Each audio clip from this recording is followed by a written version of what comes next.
हम लोगों ने ये टॉपिक कल कवर करना स्टार्ट किया था, द प्राइस इफेक्ट। अब प्राइस इफेक्ट के बारे में मैंने कल आपको दो बातें बताई थी। पहला था आपका यहाँ पे सब्स्टिट्यूशन इफेक्ट, ठीक है। फर्स्ट था आपका यहाँ पे सब्स्टिट्यूशन इफेक्ट, ठीक है बेटा, सब्स्टिट्यूशन इफेक्ट। और सेकंड था आपका यहाँ पे द इनकम इफेक्ट, ठीक है। So we have basically two types of effect. Substitution effect generally हमने ये डिस्कस किया था, as good X price increase then demand for good by in generally increase, which implies that demand for good X will decrease, ठीक है। And doesn't matter आपका commodity normal हो, कोई फर्क नहीं पड़ा, इंफीरियर हो या गिफिन हो, ये तीन प्रकार की कमोडिटीज की बात होती है।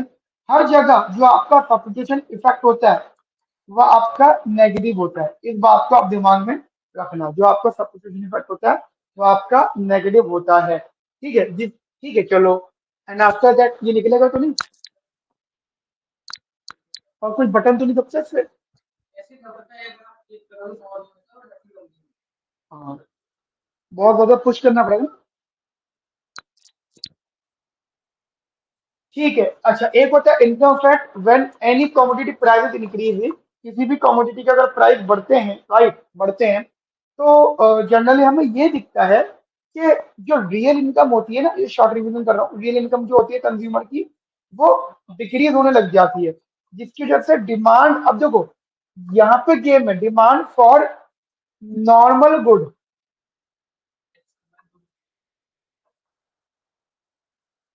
कम होता है, इंफीरियर गुड बढ़ता है, गिफिन गुड बढ़ता है, ठीक है। ये अपने माइंड में चीजों को रखना है।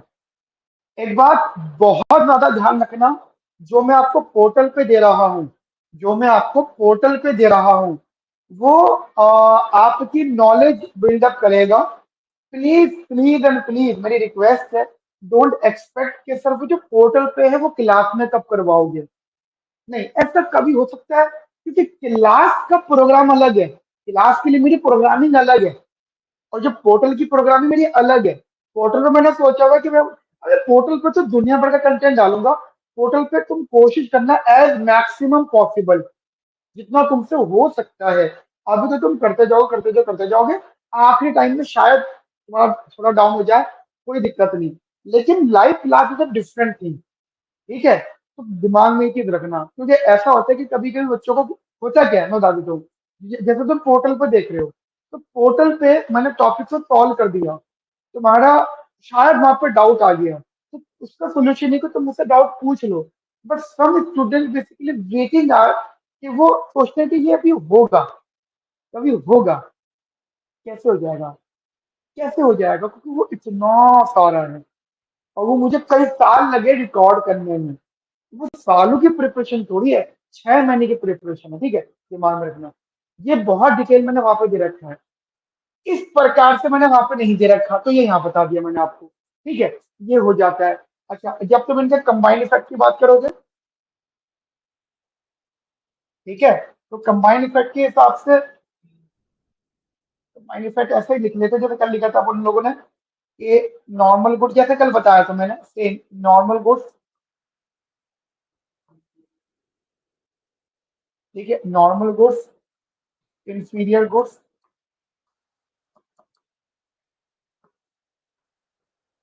और गिफ्ट गुड्स,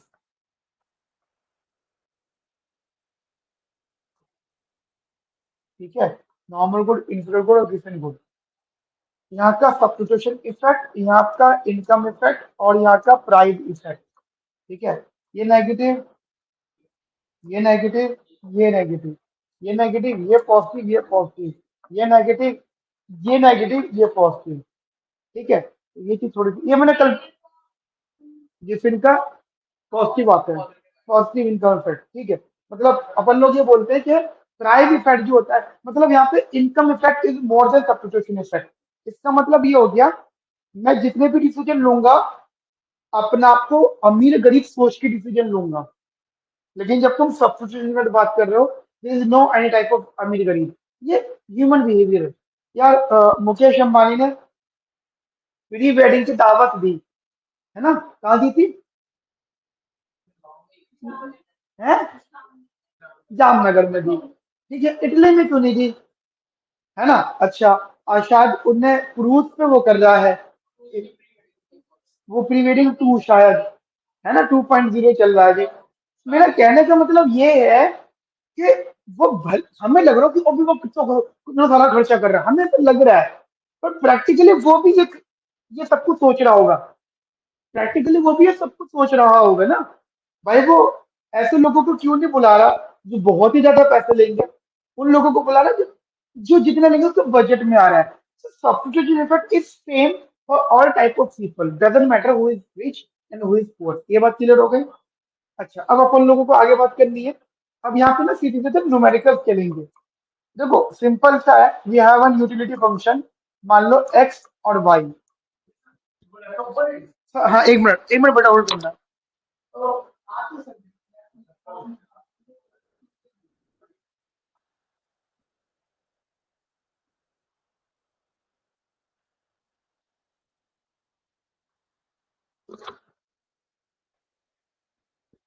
ठीक है, तो ये क्वेश्चन हो गया। और this is the price function P X P one P two. Let's suppose this is given us 2,3 and the income is 100 and the new prices are. Question is that के prices change हो गए, 1,3 हो गए।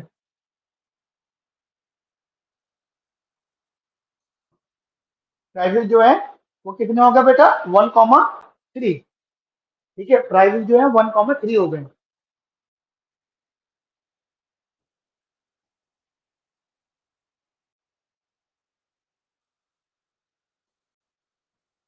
कहते हैं solve for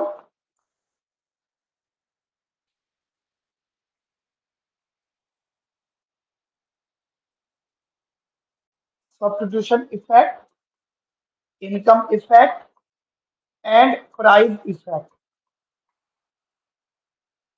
ठीक है बेटा, solve for substitution effect, income effect and price effect, ये सॉल्व करना अपन लोगों को।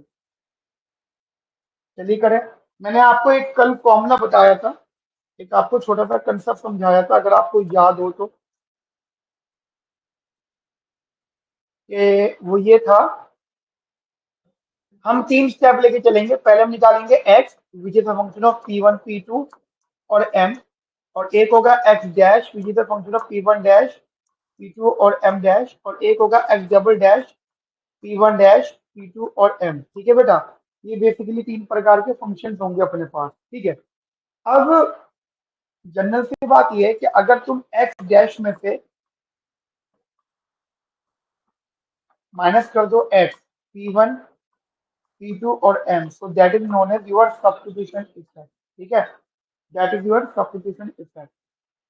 एंड सिमिलरली अगर आप एक्स डबल डैश में से P one dash P two और एम में से माइनस कर दो P X dash P one dash P two और M dash, that is your income effect. Clear? तो this is your income effect. तो टेक्निकली तुम्हें हर क्वेश्चन में ये रूल याद रखना है, हर क्वेश्चन में ये रूल याद रखना। अब तुम बोलोगे सर इंफीरियर हो, गिफिन हो, नॉर्मल हो, परफेक्ट सब्स्टिट्यूट हो, दुनिया भर के गुस्सो, ये दुनिया भर के प्रेफरेंसेस हो, जो सिखा रहा हूँ टेक्निकल वे में सिखा रहा हूँ कि हाँ यार ये यूनिवर्सल स्टेटमेंट है। ठीक है ना बेटा? तो अब जरा मेरी बात सुनना बहुत ज्यादा ध्यान से। वो ये कि let's suppose first of all we need to solve the original demand function and this is our budget line, that is 2x 3y is less than equals to 100। Clear? तो we need to solve the original demand. अब यहाँ पे ना उस चीज के number नहीं होंगे बेटा, निकल क्यों आइए, ये उन्हें निकलता नहीं है।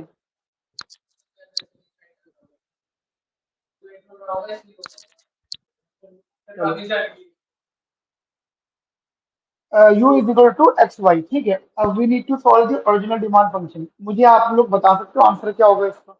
ओरिजिनल डिमांड फंक्शन मतलब we need to solve this, क्या होगा ये वैल्यू? बताओगे कोई मुझे अच्छा बच्चा?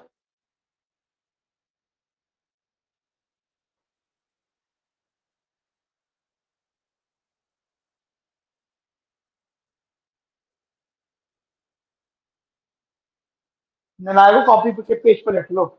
महानालायक तुम सबके सब कॉपी के पेज पर तो ऑनलाइन वाले बच्चे कॉपी के। अच्छा एक चीज और, ऑनलाइन वाले बच्चे जो भी हैं, यदि उन्हें कोई आंसर बताना है तो कमेंट सेक्शन में लिख सकते हैं। दूसरा ऑप्शन ये है कि अगर आपको अपना आंसर चेक कराना है तो आप मुझे व्हाट्सएप कर सकते हैं उसकी क्लिक, ये ऑप्शन बहुत सही रहता है। ठीक है,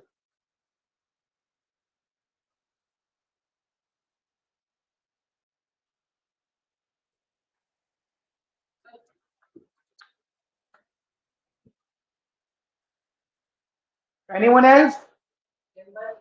very good, m by 2 p1 x which is a function of p1 p2 और m अपॉन में 2 p1 y भी निकाल ही लो।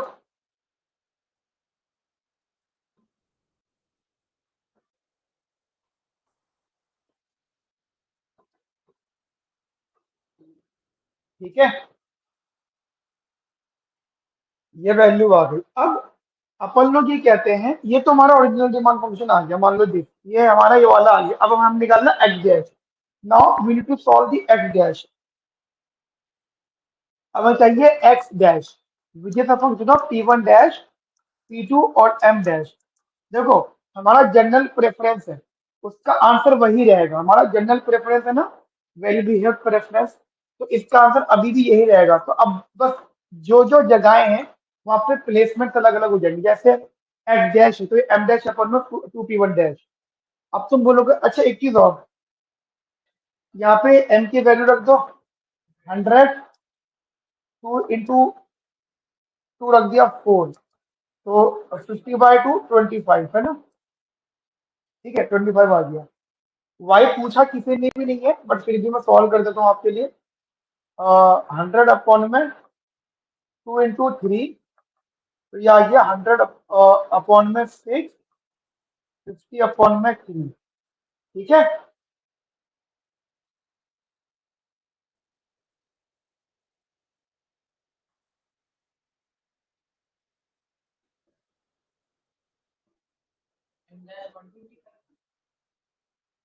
अब आती बात एम डैश की।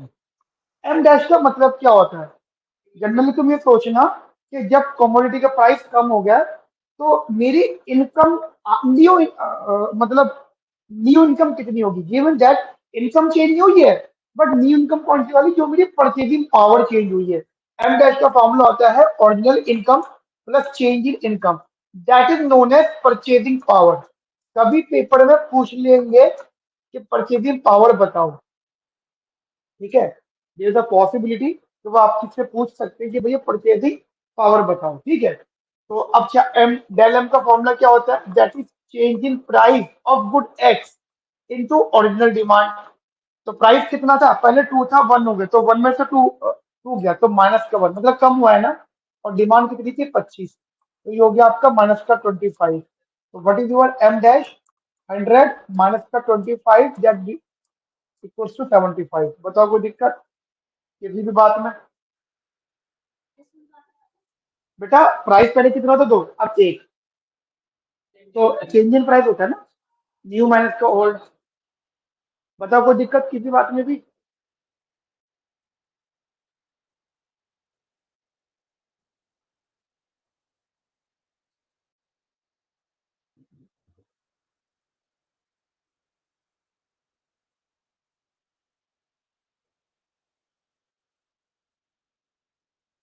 अब मुझे निकालना है एक्स डैश, वो पूरा ओपन।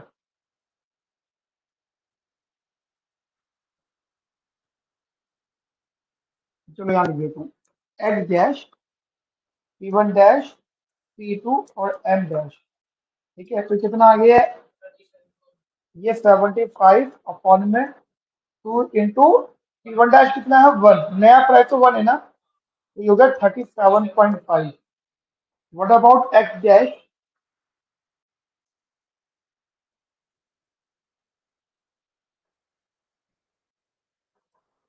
37.5 minus का 25, it becomes 12.5। So this is your substitution is that। अच्छा एक बात ध्यान रखना, इसके साइन, मतलब इसको मत सोचना कि सर ये तो प्लस का 25 पॉइंट, ये तो प्लस ही आएगा ना, चीज बढ़ रही है आगे, ये तो प्लस ही आएगा। We are talking about the intuitively, in intuitive sense. ठीक है, तो वो चीज थोड़ा सा आप दिमाग में रखना। क्या क्या आप सोचो, जब कमोडिटी का प्राइस कम हुआ है, जब कमोडिटी का प्राइस कम हुआ है, तो टेक्निकली आपने डिमांड बढ़ा दी है ना, कितना हो गया, बढ़ा दिए। तो this is the inverse relationship, right. और ये हो गया आपका substitution effect. And after that,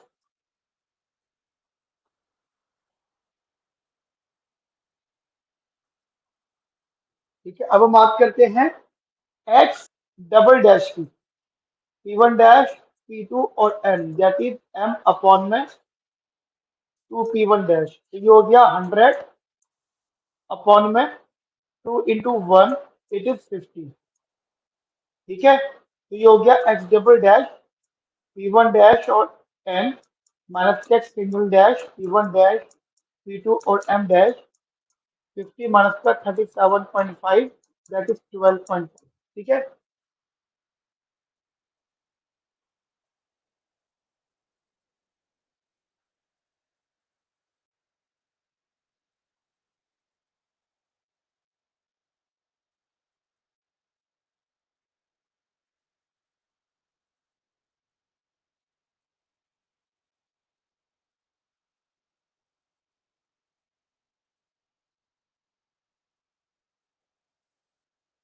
बताओ कोई दिक्कत।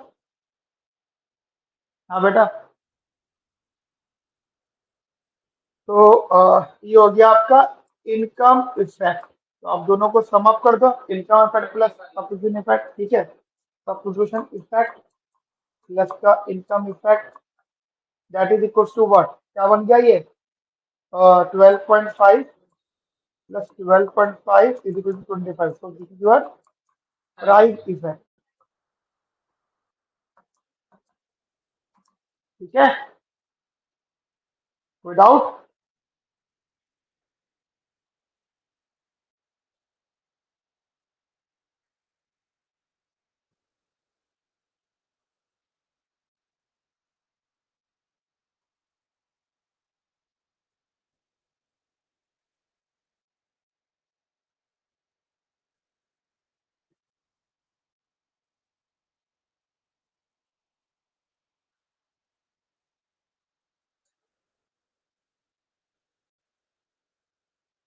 अब इसी क्वेश्चन को अगर मैं एक नई वैरायटी में सॉल्व करूं, तो सेम क्वेश्चन है, सेकंड पार्ट।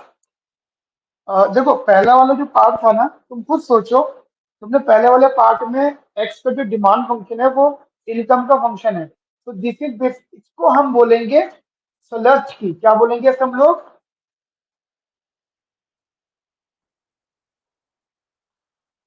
स्लर्च की। ठीक है, इसको हम बोलेंगे बोलेंगे स्लर्च की। ठीक है, स्लर्च की।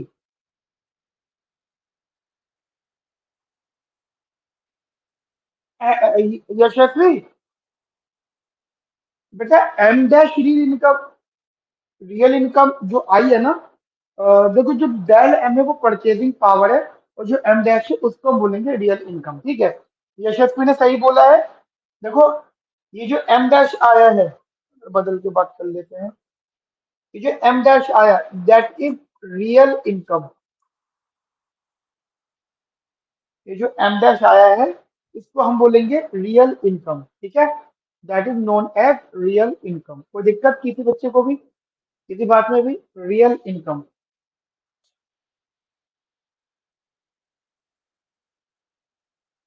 अब यही क्वेश्चन अगर हम, हाँ मैं कह रहा था, ये होगा आपका सलक्ष की।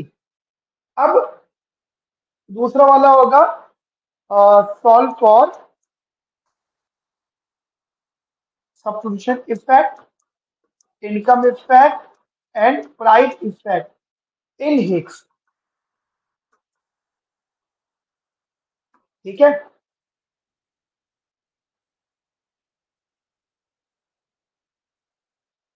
हाँ बेटा, यशस्वी ठीक कह रहे हो। जो रियल इनकम है वो, एक बात इमेजिन करना, रियल इनकम कम नहीं हुई है। आपके दिमाग में आ रहा है कि सर रियल इनकम कम हो गई है। नहीं, रियल इनकम यहाँ पे बढ़ी है। कैसे बढ़ी है, देखो, तुम यहाँ पे इस तरीके से इमेजिनेशन करो। देखो दो टॉपिक को मैच मत करो। रियल इनकम इंट्यूटिवली तुम बात करोगे, रियल इनकम को कभी तुम न्यूमेरिकल टर्म्स में नहीं कह सकते। ठीक है, रियल इनकम को तुम न्यूमेरिकल टर्म में नहीं कह सकते, क्योंकि न्यूमेरिकल कैसे हो सकती है। मैं ये कह रहा हूं कि जब भी किसी कमोडिटी के प्राइस कम होंगे तो मेरी परचेजिंग पावर, अगर मैं पहले 10 क्वांटिटी खरीद रहा था, मेरे 100 रुपए खर्च होते थे, अब उस कमोडिटी के प्राइस कम हो रहे हैं, तो मुझे 10 क्वांटिटी को खरीदने के लिए कम पैसे पे करने पड़ेंगे, मुझे कम पैसे पे करने पड़ेंगे। तो इसका मतलब ये हो गया कि अब मेरा जितने मैं कम पैसे पे कर रहा हूँ, उतनी मेरी परचेजिंग पावर बढ़ रही है। ठीक है, तो वो जो गैप है, that is known as purchasing power. समझ में आई मेरी बात आपको, that is known as purchasing power. एक बात, दूसरी बात, तो मैं अगर यहाँ पे कंफ्यूजन है ना, दैट इज हेयर। तुम देखो, जब तुमने परचेजिंग पावर निकाली थी, तो तुमने नया प्राइस और ओरिजिनल डिमांड रखी थी, नया प्राइस का चेंज और ओरिजिनल डिमांड रखा कि अगर तुम्हें पुराना वाला डिमांड रखना हो, पुराना वाला डिमांड लेना हो, तो तुम्हारे प्राइसेस में कितना चेंज, मतलब तुम्हारे प्राइस में जो चेंज आया, पुराना वाला डिमांड ले रहे हो, तो तुम्हारी कितना इनकम चेंज होगी, तो दैट इज -25। तो जो माइनस रिप्रेजेंट कर रहा है ना, ये माइनस रिप्रेजेंट ये कर रहा है कि तुम्हें अब 100 रुपए की जरूरत नहीं है, 100 रुपए में से और 25 रुपए कम कर दो। ठीक है, 100 रुपए में से और 25 रुपए कम कर दो, तो ये जो 25 रुपीज है, दैट्स योर परचेजिंग पावर। अब तुम्हारे दिमाग में सर ये कम हो रहा है, नहीं, अगर 25 की डिमांड लेनी है, तो तुम्हें 100 रुपए खर्च नहीं करने हैं, 75 रुपए खर्च करने हैं, तो बस 75 रुपए खर्च करने हैं बस। तो अब क्या करें सर, अब ये करो कि जो तुम्हारे 25 रुपए बच रहे हैं, ये बच रहे हैं, नेगेटिव नहीं है, ये सेव हो रहा है, इनको तुम फर्दर यूज कर सकते हो। ये इंट्यूशन है, इंट्यूशन सही है। ठीक है, थोड़ा सा आप इसको दिमाग रखना, डिस्कस अभी करते रहेंगे इसके बारे में अपन लोग। ठीक है, तो अब जो आएगी बात यहाँ पे हिक्सन के लिए आएगी। Same preference, u is equal to X Y, and the prices are this 2, 3, and income is this 100, और P1 डैश और P2 एक दो। ठीक है, वो कुछ इस प्रकार का हो गया।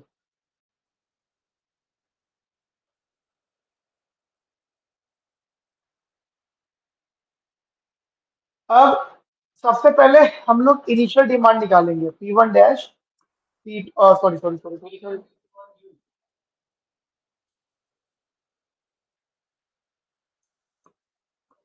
P1 P2 और M। क्या, अरे मैं वही तो तुम्हें समझाना चाहता हूँ, सिखाना चाहता हूँ, सुनो। ऐसा होता है, ये नंबर लाइन है। ठीक है, ये इसका पहला वाला है x, ये इसका दूसरा वाला है, ये इसका तीसरा वाला है x डबल डैश।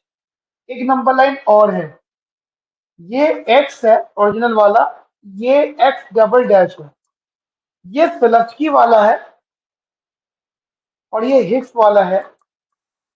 तो स्लचकी हो या हिक्स हो, ये पहली वैल्यू सेम होती है। स्लचकी हो या हिक्स हो, आखिरी वैल्यू सेम रहती है। बस ये जो बीच वाला गैप है, ये गेम है। यहाँ पे x which is the function of prices and utility हो जाता है, इसलिए हम इसको एक्स बोलते हैं, इसे एक्स बोलते हैं, प्राइजेस एंड इनकम फंक्शन हो जाता है। ठीक है, ये ध्यान रखना तुम। तो चाहे सिलेक्टी हो चाहे वो हिक्स हो, इसका पहला और आखिरी क्रम सेम रहता है। अब इसके पीछे रीजन भी है, बट अभी रीजन करने की जरूरत नहीं है, क्योंकि अभी इसकी एग्जाम पॉइंट से इंपॉर्टेंट नहीं है वो। रीजन है और डायग्राम।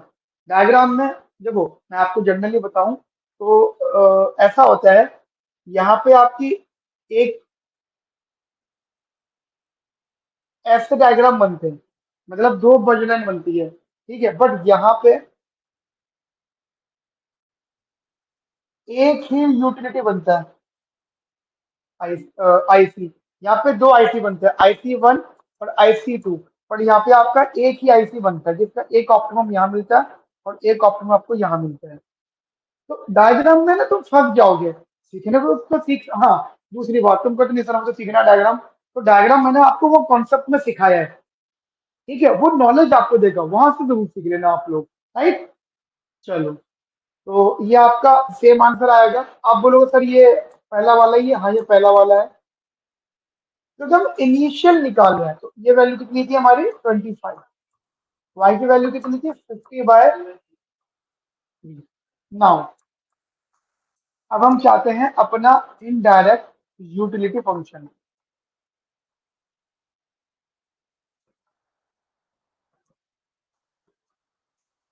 ठीक है, इनडायरेक्ट यूटिलिटी फंक्शन जरा देखना ध्यान से, that is u is equals to X Y है ना, इनको यहाँ रख दो।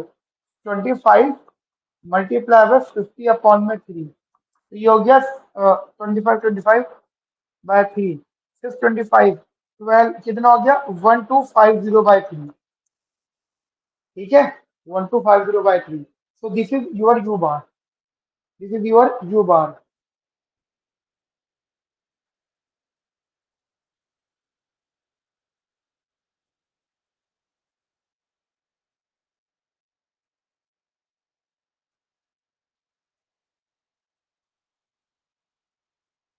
ठीक है,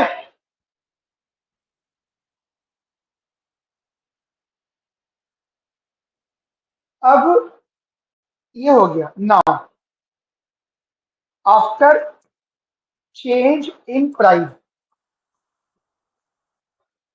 भाई एक बात बताओ, तुम्हें बोला था प्राइस चेंज हो गया, ठीक है, क्या हो गया कि प्राइस चेंज हो गया हमारे पास बेसिकली।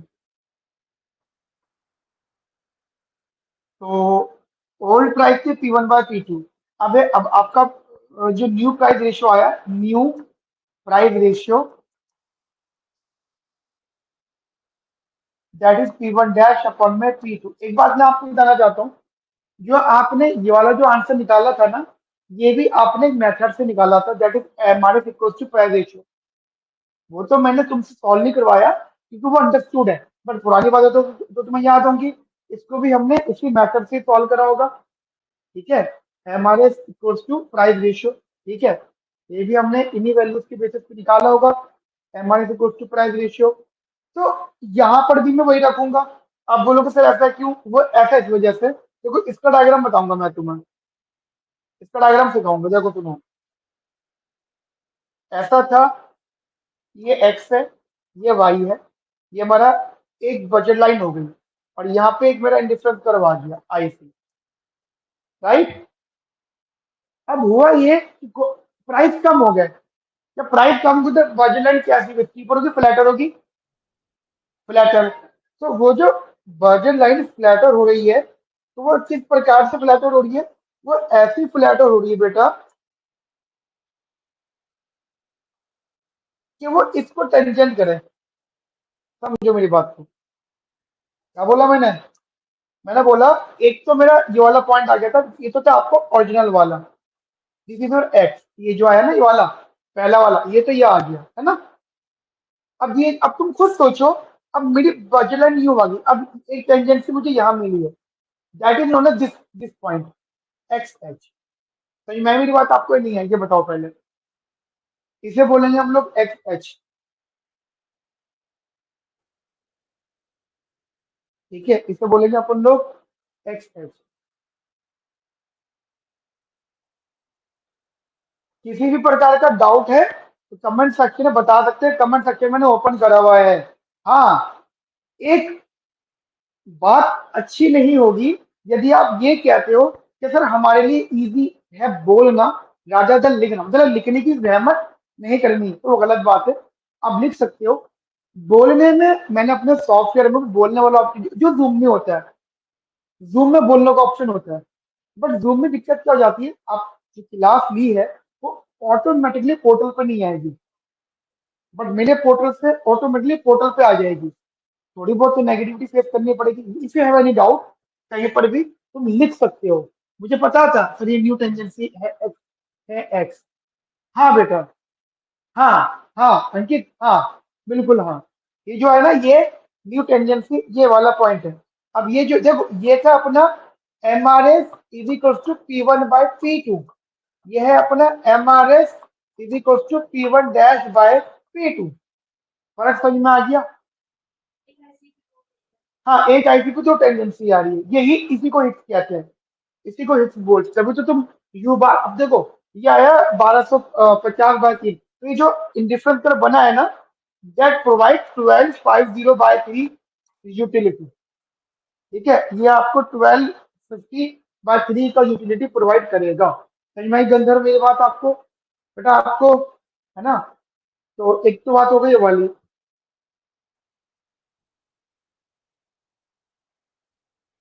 ठीक है, अच्छा, ये आया आपका 1/3।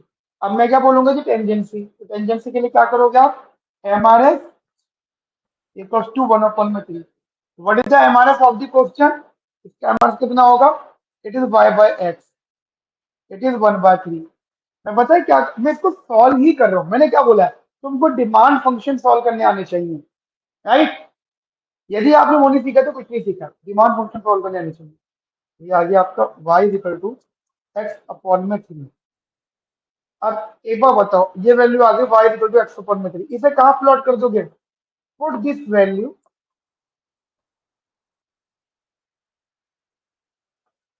In the IUF। इसको IUF के अंदर पुट कर दो, put this value in the IUF।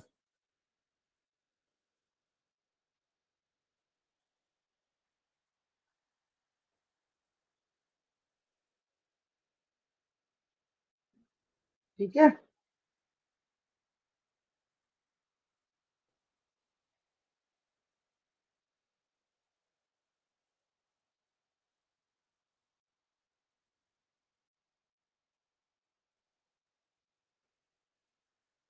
एक minute.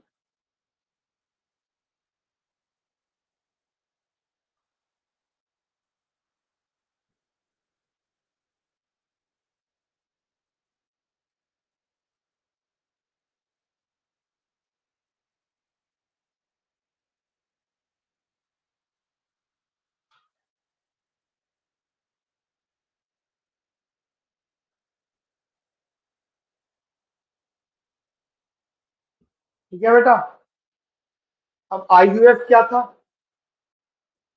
We have IUF। IUF का मतलब होता है ये U bar is equal to, actually ये IUF है लेकिन ये वैल्यू XY के बराबर है, मतलब this is the IUF। XY is equal to 1250/3। ठीक है, और Y की वैल्यू क्या निकाली आपने? 1/3x। इसे उठा के यहाँ रख दो, तो ये 1250/3 इज इक्वल टू 1/3, मतलब x इंटू 1/3x। ये हो गया x² 3 से 3 गया, एक्स स्क्वायर की वैल्यू कितनी आ गई? 1250, जो x की वैल्यू आ गई plus minus root 1250। It becomes, बेटा क्या होगा ये? दैट इज 35.05। और कैलकुलेट वगैरह कर लेना, रूट ऑफ 1250।